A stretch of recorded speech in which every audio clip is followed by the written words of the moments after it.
Om Vishnu Pada Panamahamsa Parilajakcharya Ashtadada Satta Shri Shrima His Divine Grace A.C. Bhaktivedanta Swami Maharaj Shira Prabhupada Ki Jai ISKCON Foundacharya His Divine Grace A.C. Bhaktivedanta Swami Maharaj Shira Prabhupada Ki Jai Jai Om Vishnu Pada Panamahamsa Parilajakcharya Ashtadada Satta Shri Shrima His Divine Grace Shira Bhakti Siddhanta Saraswati Goswami Maharaj Prabhupada Ki Jai Ananda Koti Vaishnavrinda Ki Jai Namacharya Shri Haridas Thakur Ki Jai Prem Kaho Sri Krishna Chaitanya Prabhu Nityananda Shri Advaita Gadadhara Sri Vasadi Gaura Bhaktavinda Ki Jai Shri Shri Radha Krishna Go Gopinang Shama Kun Radha Kun Giri Govardhan Ki Jai Shri Vrindavan Dham Ki Jai Shri Mayapur Dham Ki Jai Shri Jagnapuri Dham Ki Jai Gangamai Chamunamai Ki Jai Bhakti Devi Tulsi Devi Ki Jai Samaveda Bhaktavinda Ki Jai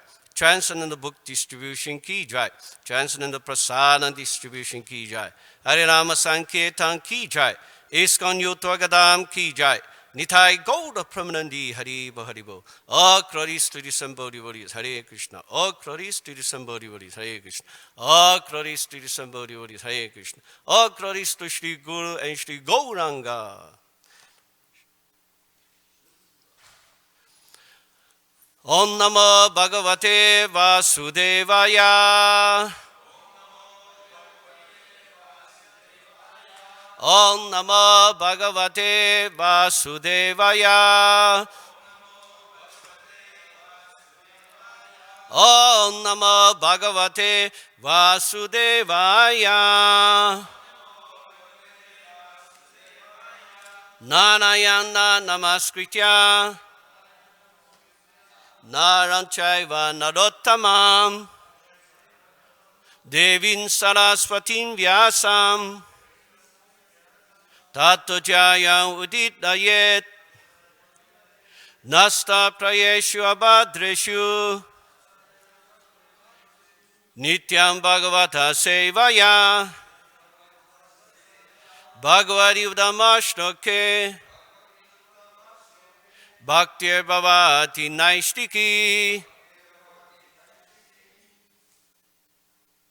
So reading from Srimad Bhagavatam, 3rd canto, chapter 5, text number 48. Tat te vayam loka sishriksha yadatya Tvayanushrishtas Tribir Atmabir Sma Save Viyukta Swa Vihara Tamcham Na Shaknumas Tat Pratihatavave Te Tatevayan Doka Srikshishayadya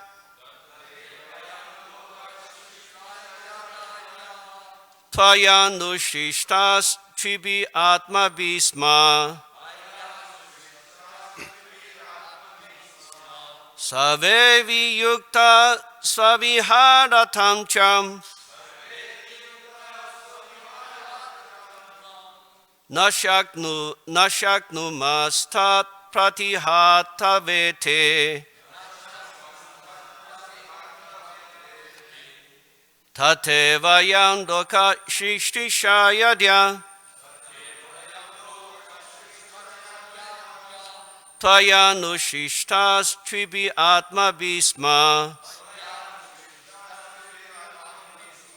Savevi yukta svaviharatancham Nashaknu matat pratihata vete Tatevayam doka shikshishayadya Trayanushishtas tribi atma bisma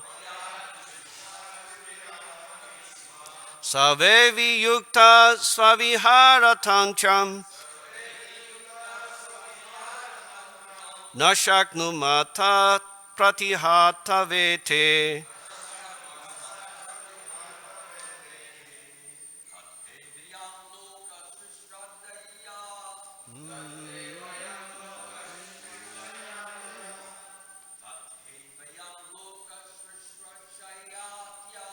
Tatevayam doka shikshishayadhyam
Shaktumata pratiharateve. Mataji.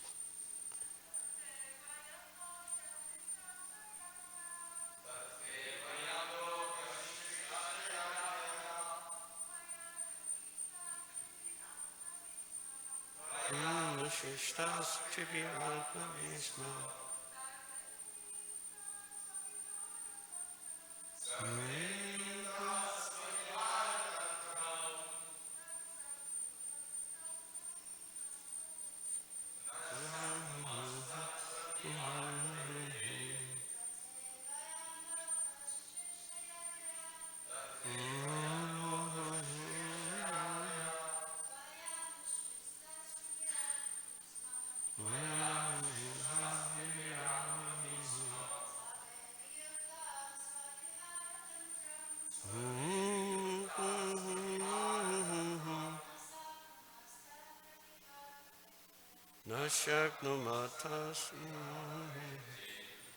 Tat, therefore, te, yo, vayam, all of us, loka, world, sikshikshaya, for the sake of creation, adya, O original person, tvaya, by you, anusrishta, being created one after another. Tribihi, by the three modes of nature. Atmabihi, by one's own. Sma, in the past. Save, all. Viyukta, separated. Swaviharatangcham, the network of activities for one's own pleasure. Na, not. Shaknumaha, could do it. Tat, that. Pratihatave, to award. Te, unto you. Translation and purport by His Divine Grace A.C. Bhaktivedanta Swami Srila Prabhupada. Translation. O original person, we are therefore but yours only. Although we are your creatures, we are born one after another under the influence of the three modes of nature. And for this reason, we are separated in action. Therefore, after the creation, we could not act concertedly by your transcendental pleasure. Purport. The cosmic creation is working under the influence of the three modes of external potency of the Lord. Different creatures are also under the same influence, and therefore they cannot act concertedly in satisfying the Lord. Because of this diverse activity, there cannot be any harmony in the material world. The best policy, therefore, is to act for the sake of the Lord. That will bring about the desired harmony. Om Jnana Timinandasya Gnanjana Sarakaya Chakshu Uminitan Yena Tasmai Shri Gurave Namaha Shri Chaitanya Manopishtan Stapitan Yena Buddhare Swayanupa Kadamahyam Dadati Swam Padantikam Vandeham Shri Guru Shri Yutta Padakamanam Shri Gurung Vaishnavamscha Shri Rupan Sakrachatam Sahagana Dakunata Vitam Tam Sajivam Satvaitam Savatutam Parijana Sahitam Krishna Chaitanya Devam Shri Radha Krishna Padam Sahagana Lalita Shri Vishakam Vitamscha. Hey Krishna Karuna Sindhu Dinna Bandhu Chakapate Gopesha Kopika Kanta Radha Kanta Namastute Tapta Kamchana Gaurangi Radhe Vrindava Nishvari Rishabhanu Sudhe Devi Pranamami Hari Priye Vanchakaupatarubhyascha kripa sindhu vyayevacha patitanam pavanebhyo vaishvanebhyo namo namaha. Jai Shri Krishna Chaitanya Prabhu Nityananda Shri Advaita Gadadhara Shri Vasade Gaura Bhakta Vinda. Hare Krishna Krishna Krishna Hare Hare Hare Rama Rama Rama Hare Hare. Tate Vayan Loka Shishti Shayadya Tayanu Shishtas Tribir Atma Bisma Save Viyukta Sva Vihara Tamcham Nashaknu Mastat Pratihata Vete. Translation again. O original person, we are therefore but yours only. Although we are your creatures, we are born one after another under the influence of the three modes of nature. And for this reason, we are separated in action. Therefore, after the creation, we could not act concertedly for your transcendental pleasure. This is the speaking by the demigods. Yeah. Actually, this is actually the dialogue between Vidura and Maitreya. And here, Maitreya, he was mentioning the prayers offered to Lord Krishna by the demigods. Yeah. So in the purport, Srila Prabhupada, he said that the cosmic creation is working under the influence of the three modes of the external potency of the Lord. And different creatures are also under the same influence. And therefore, they cannot act concertedly in satisfying the Lord. Because of this diverse activity, there cannot be any harmony in the material world. It reminds me a few verses in the Bhagavad Gita, where Lord Krishna speaks to Arjuna about the three modes of material nature. So, in the 14th chapter of the Bhagavad Gita, Lord Krishna tells Arjuna, material nature consists of three modes: goodness, passion, and ignorance. when the eternal living entity comes in contact with nature, Almighty Arjuna, he becomes conditioned by these modes. And then Lord Krishna explained one by one the symptom of the person who is affected by material modes of goodness, passion, and ignorance, and their destination also. It's really, very interesting. Let's take a look, All sin is one.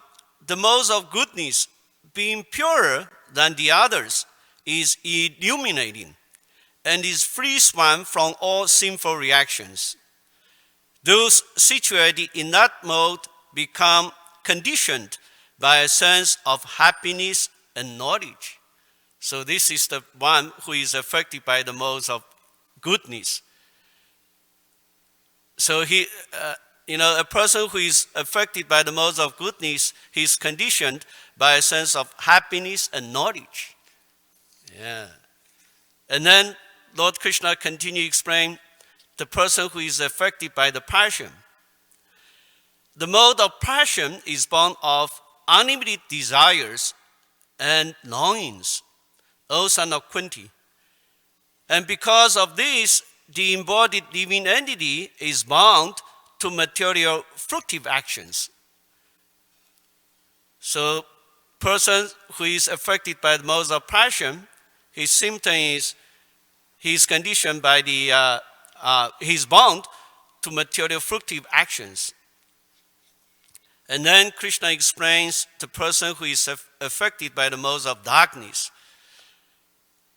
O son of Bharat, know that the mode of darkness, born of ignorance, is the delusion of all embodied living entities. The results of this mode are madness, indolence, and sleep, which bind the conditioned souls.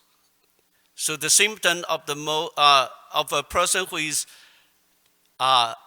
conditioned by the modes of ignorance is madness, indolence, and sleep.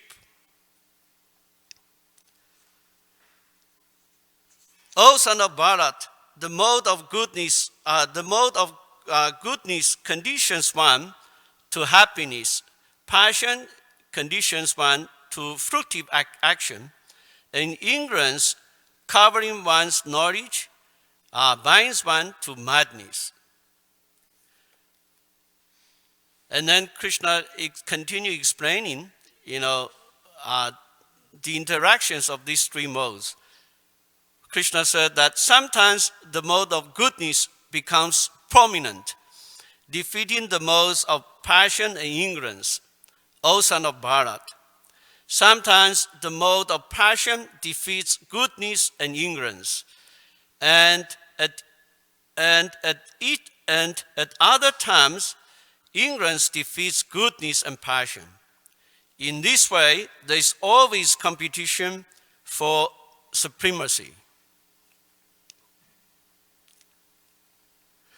So actually, even during the day, I also myself have experience of this.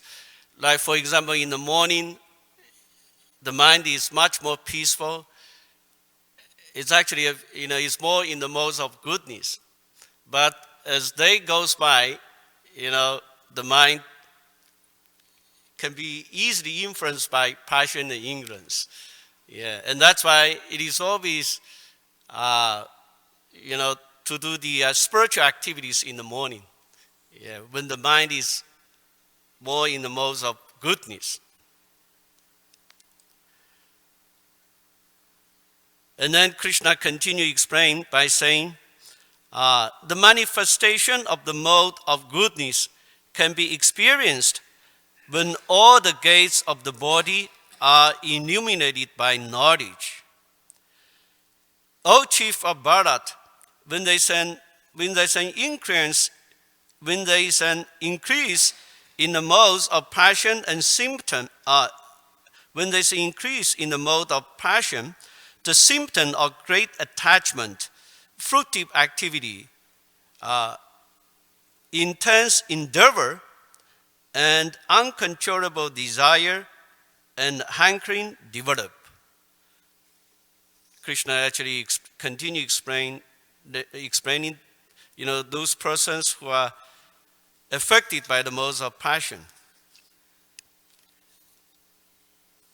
Text number 13. When there is an increase in the modes of ignorance, O son of Kuru, darkness, inertia, it's like inertia, right? Inertia, yeah. Inertia, madness, and illusion are manifested. When one dies, now Krishna is explaining the destination of people who is affected by different modes of nature. In the text 14, Krishna says, when one dies in the modes of goodness, he attains the pure higher planets of the great sages. Text number 15, when man dies in the mode of passion, he takes birth among those engaged in fruitive activities. And when man dies in the mode of ignorance, he takes birth in the animal kingdom.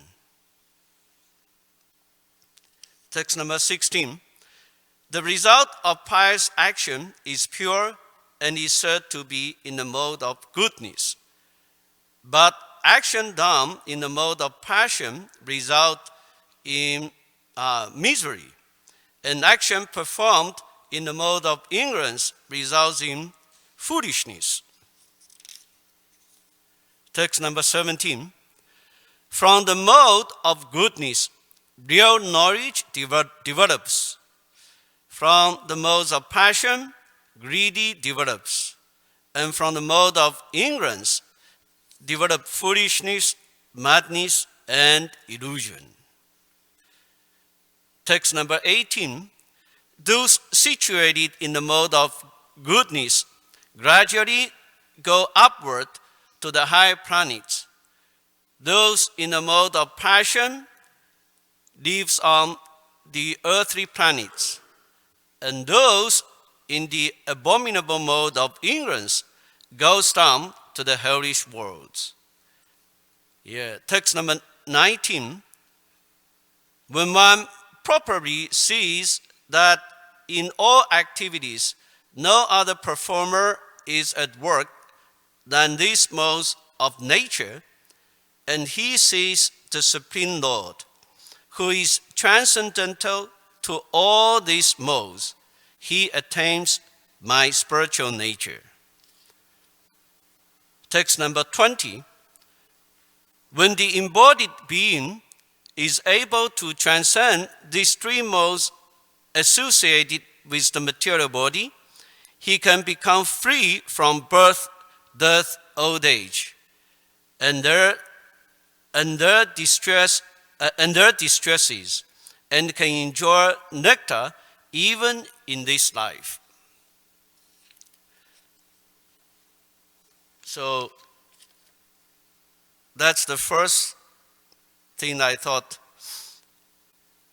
in Prabhupada's purport today, That's why probably he was saying that the cosmic creation is working under the influence of the three modes of external potency of the Lord. Another interesting point is, Prabhupada he was saying that the best policy, therefore, is to act for the sake of the Lord. That will bring about the desired harmony. It also reminds me another verse from the Bhagavad Gita. It's chapter 5, text number 29. Krishna says here in the Bhagavad Gita, Bhaktanam yakyata pasya sava loka maheshwaram suhitam sava bhutanam gyatva mam shanti uchate. A person is full conscious of me, knowing me to be the ultimate beneficiary of all sacrifices and austerities, the Supreme Lord of all planets and demigods, and the benefactor and well-wisher of all living entities, attains peace from the pangs of material misery. So this is actually the peace formula, of this world. Actually, Prabhu, he wrote very beautiful purport to this verse. Prabhu said here, the conditioned souls within the clutches of the illusory energy are all anxious to attain peace in the material world. But they do not know the formula for peace, which is explained in this part of the Bhagavad Gita. The greatest peace formula is simply this: Lord Krishna is the beneficiary in all human activities. Man should offer everything to the transcendental service of the Lord, because he is the proprietor of all planets and the demigods thereon. No one is greater than him. He is greater than the greatest of the demigods, Lord Shiva and Lord Brahma. In the Vedas, the Supreme Lord is described as Tam Ishvaradam Paramam Madeshwaram. Under the spell of illusion, living entities are trying to be lords of all they survey, but actually they are dominated by the material energy of the Lord. The Lord is the master of material nature, and the conditioned souls are under the stringent rules of material nature.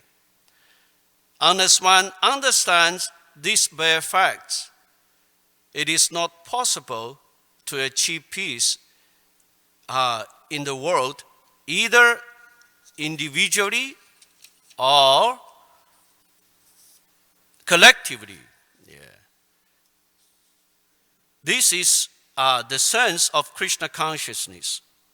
Lord Krishna is the supreme predominator, and all living entities, including the greatest demigods, are his subordinates. One can attain perfect peace only in complete Krishna consciousness.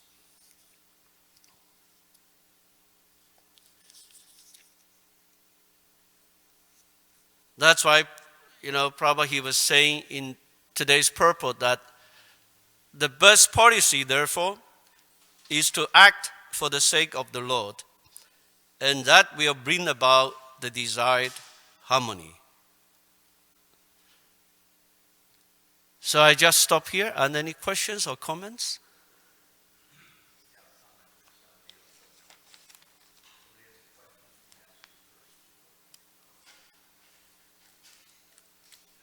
Yes, Prabhu.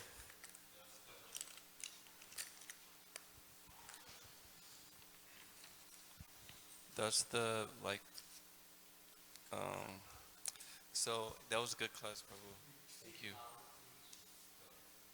So we use a lot of things to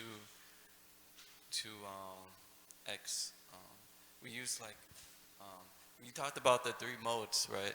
Yeah. So all the things that we use to worship Krishna, are they above the three modes, or are they still like just a material, just object? It's not. So are they in the three modes? Actually, devotional service is about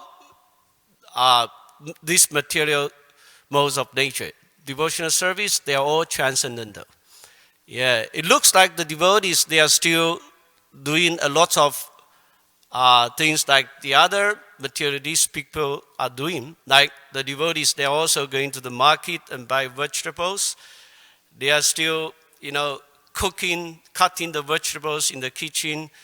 Somebody is cooking, different foodstuffs. it looks like they are doing the same activities like the mundane materialistic people.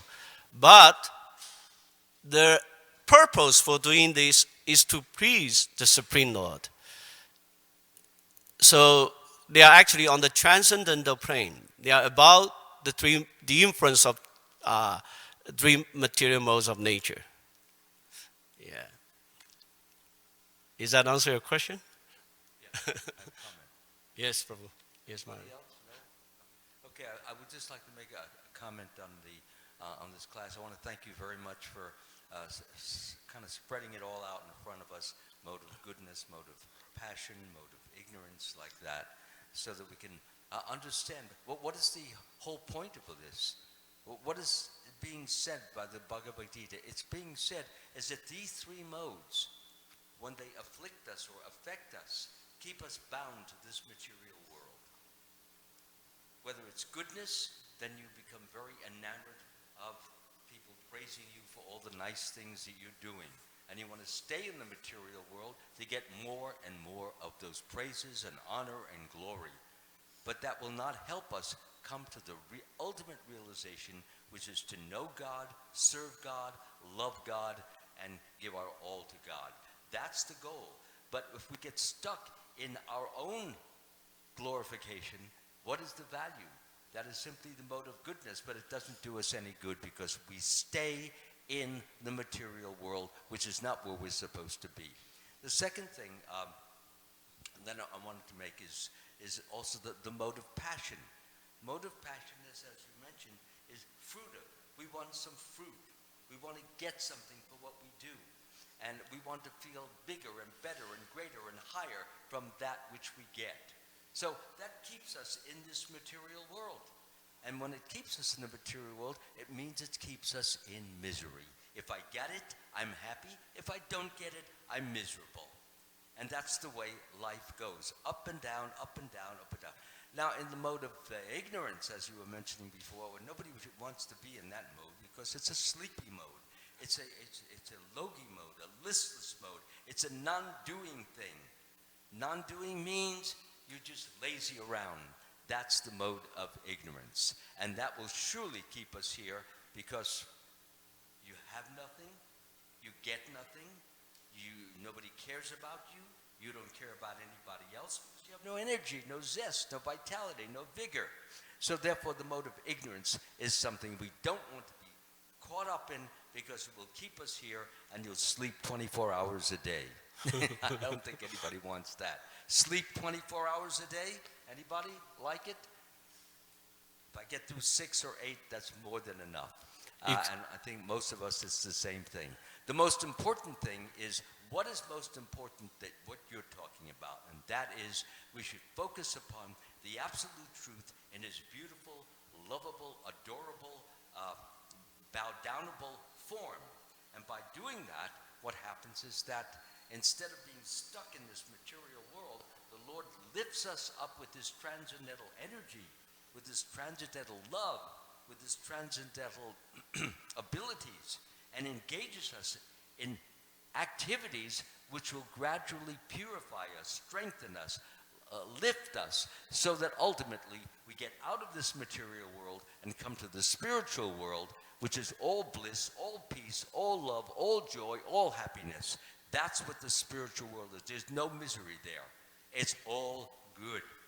And that's what we should be striving for. To have goodness here, that's up and down.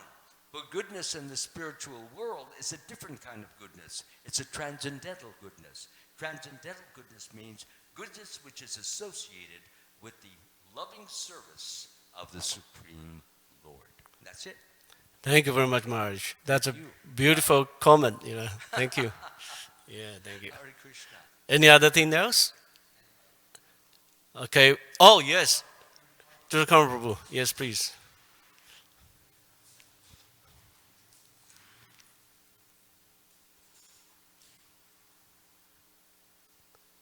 So in the Bhagavad Gita, it says the Krishna is the supreme proprietor. So why can't I go to the bank and say it's all Krishna's property.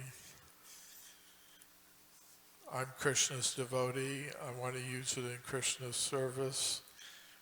Why won't they give it to me?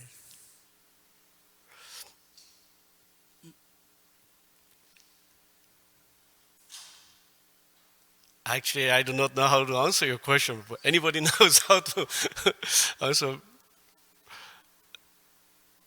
Prabhu's question? It's a matter of authorization. If you're authorized by the authority, you can come in there and you can demand all that money and receive it. But just as an ordinary person, to go in there, what is your authorization? How are you qualified to accept it? But if you're qualified, then you can go in there. If you're the president of the company, you can go in there and say, I want the money. How are you president? You're president by qualification. So the spiritual master is the qualification. He's 100% engaged in Krishna service, and when he asks Krishna to engage him in service, Krishna gives him full facility. So it's a matter of qualification, in my mind. Yes, Maharaj, you have some point?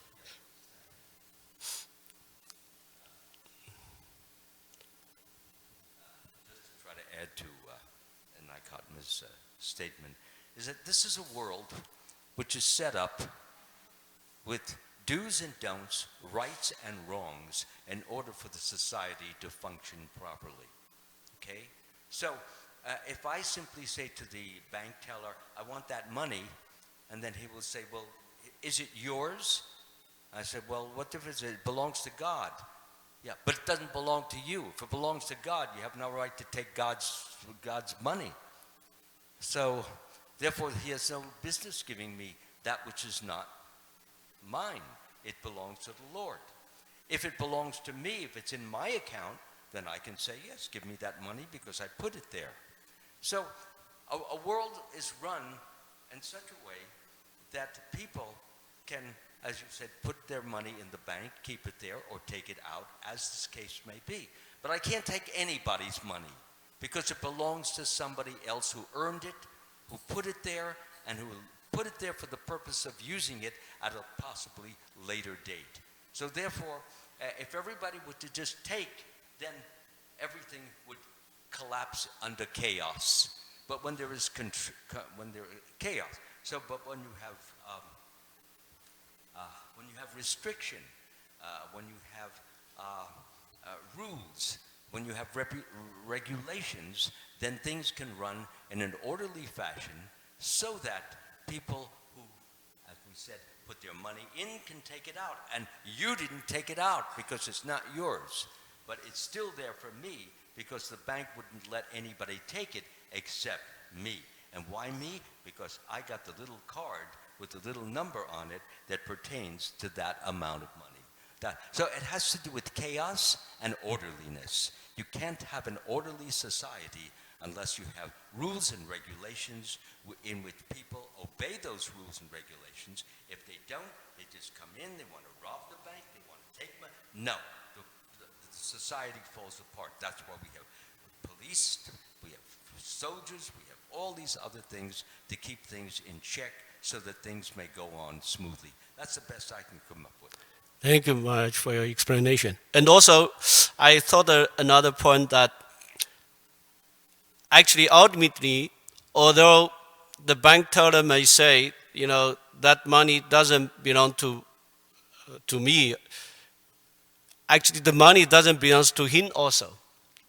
Yeah, because the money in the bank actually doesn't belong to anyone because we come to this material world with empty-handed, and ultimately speaking, we also have to leave this material world with, empty-handed too. So whatever money we are having, actually, ultimately speaking, does not belong to us. The understanding is that everything belongs to God. Yeah. But everybody in the bank doesn't necessarily believe that. And Right. therefore, they're not going to just give it to you. Right. Unless if it belongs to God, who are you to ask for it then? Are you God? It comes like that. No, I'm not God. Then don't ask for it. If you are God, prove you're God. And if you can prove you're God, well, maybe they'll give it to you. Right. Thank you, Maharaj. Thank you. So we just stop here. Thank you very much for the coming to the Bhagavatam class. Gantraj Srimad Bhagavatam ki jai. Srila Prabhupada ki jai. Gaura Bhakta Vinda ki jai.